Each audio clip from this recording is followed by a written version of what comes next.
I went in there and come out there. A pretty lucky miss. Do you think they meant to kill you? You think they meant to kill me? Well, I'll show you the clothes I shot in. See what you think you saw. No one's ever seen these.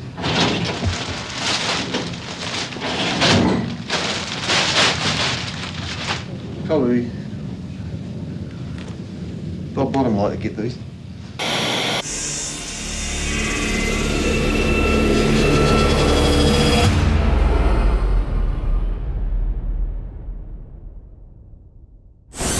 For young George, crime was a means of escape from the poverty he was born into. He stole cars, fenced stolen goods, and hustled in pool halls for money.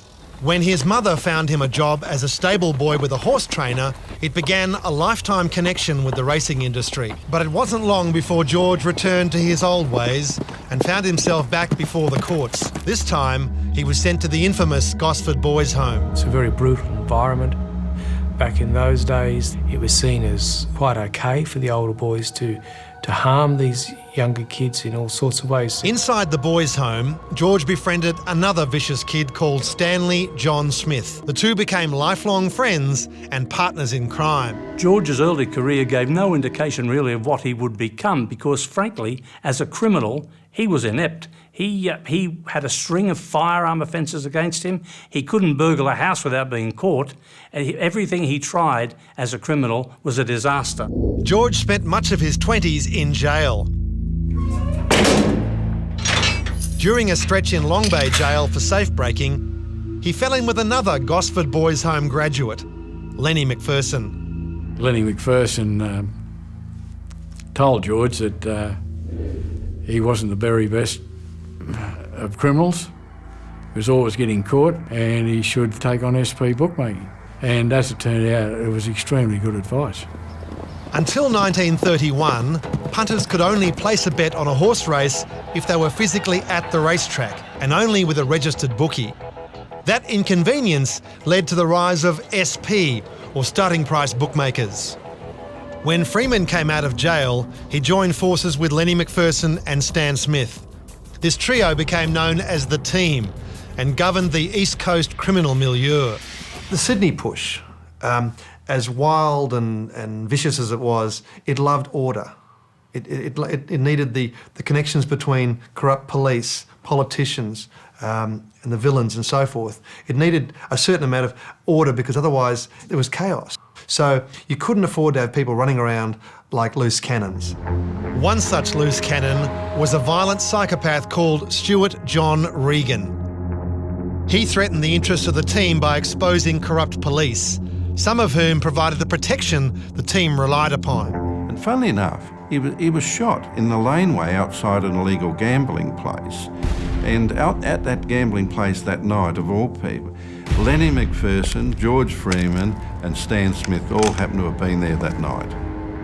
But no one could ever be pinned for it. George seldom got his hands dirty. But when his interests were at stake, he didn't hesitate to do what was necessary. Freeman ran the biggest illegal gambling operation, partly because he ran a good game, but also because he could shut down unauthorised rivals with a call to his police minders. Jeff Schuberg monitored Freeman's activities during the Team's reign. And if any individual wanted to set up a two-up game, and I'm talking about a major two-up game, not something in the back lane of a pub on the spur of the moment, but from established premises, or an illegal game, they needed George's approval. And they just didn't do it unless they got it. If they set it up without him, he'd close them down. His thriving SP bookmaking business was integrated with another sideline, race fixing. Under Freeman's time, the network of SPs became substantial. All of a sudden, it wasn't just a sort of friendly Fred at the pub. There were this group that all operated under Freeman's control. Corrupt police, judges and politicians provided a force field of protection. It didn't come for free. Freeman and McPherson had learnt in boys' homes that informers prospered. And Lenny, aka Mr. Big, was a serial police informer. Lenny's lagging on friends and enemies provided cover for Freeman too, even if he wasn't providing information. Jeff Schuberg was one of the few police prepared to break ranks and bring Freeman and the Team to justice. Over a period of 10 to 15 years, I monitored Freeman's activities. Between Smith, Freeman and McPherson, they also collected money from casinos, and George collected that money personally.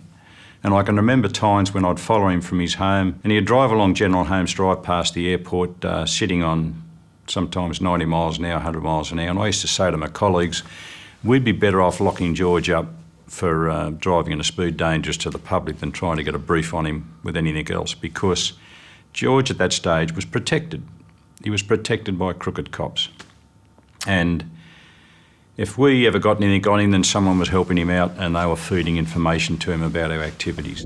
So journalist Bob Bottom set out to expose the depth of corruption in New South Wales and the profitable relationship between the state and criminals like George Freeman. But messing with Freeman carried a health warning.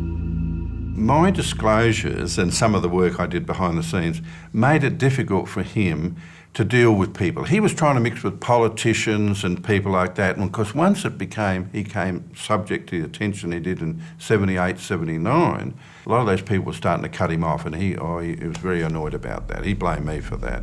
He actually sent someone to throw petrol over our pet cat and set it alight, and couldn't help but get someone to ring up the next day and just to let him know that he did it, but how do you prove it, Drugs were steadily taking over in Sydney, and with this new business came people who would not obey the old rules. Thugs and hitmen like Christopher Rent-A-Kill Flannery, who threatened the status quo that had made George rich and untouchable. McPherson and Freeman took Flannery under their wing, primarily as a means of trying to keep some control of him. They were aware of his reputation. They didn't want the problems he could cause in Sydney. And they figured by giving him some form of employment, they might be able to control him. Flannery, like Regan, was an uncontrollable individual. He came up from Melbourne and he wanted to make a mark on the Sydney scene. I don't think he really cared what he got involved in or who he got involved with. If you had him in your camp, you couldn't trust him to sort of stay with you because he'd be just as likely to go to the opposition. Flannery had a well-deserved reputation when he hit Sydney. A cold-blooded killer offering to kill anyone for $50,000. But when he shot a police officer, he crossed a line. Just like Stuart John Regan a decade earlier, Freeman and the team decided that Flannery had to go. Flannery's family raised the alarm last night when the 36-year-old ex-Melbourne crime figure failed to return from a business appointment. His wife told police that appointment was with racing identity George Freeman. This morning, Freeman's fortress-like Yowie Bay mansion was first on the list for detectives from the Gang War Task Force. They searched the grounds and spent an hour talking to Freeman, his family and lawyer.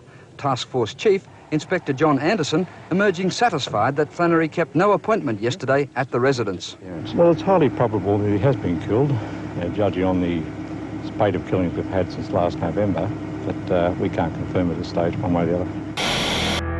There's little doubt that George Freeman was instrumental in Flannery's death. But whether he pulled the trigger remains a mystery. George Freeman was a very cunning man, and Flannery was still employed as his minder stroke standover man. And what we were told is that Flannery and George Freeman used to regularly take a sauna together. And on one of these occasions when they were having a sauna together, Freeman casually mentioned to Flannery that he had access to a high-powered machine pistol. And in fact said to Flannery, "Are you interested in?" Of course, he registered a positive response. Ultimately, Flannery went to Freeman's home and Freeman went and retrieved the machine pistol. So Flannery fully expected a gun to be presented to him in his presence, but what he did not expect was to be shot with the same firearm. With Flannery gone, the threat was eliminated. But Freeman was dealing with another more personal demon. He was hooked on prescription drugs.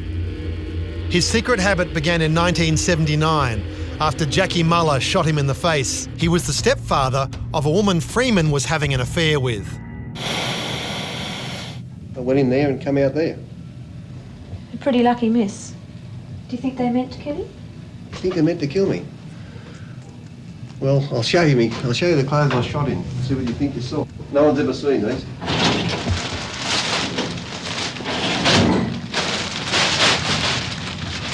Probably top bottom like to get these. He was prescribed pethidine, a highly addictive painkiller. The problem for George was that he was heavily asthmatic, which made pethidine a very dangerous drug. When you look at the side effects of pethidine, one of the major side effects of regular use is it tends to dampen down the respiratory system. You start feeling as if you're not getting enough air. Pethidine had more of an effect on his respiration than the asthma did.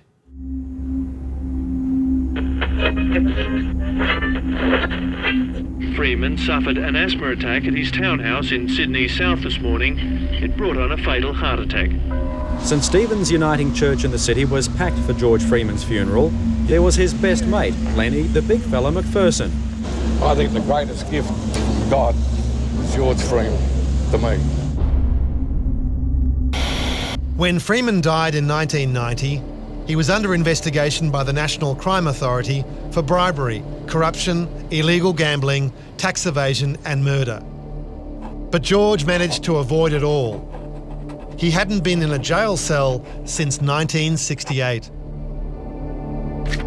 Never again would any crim run Sydney the way that George Freeman and his mates had.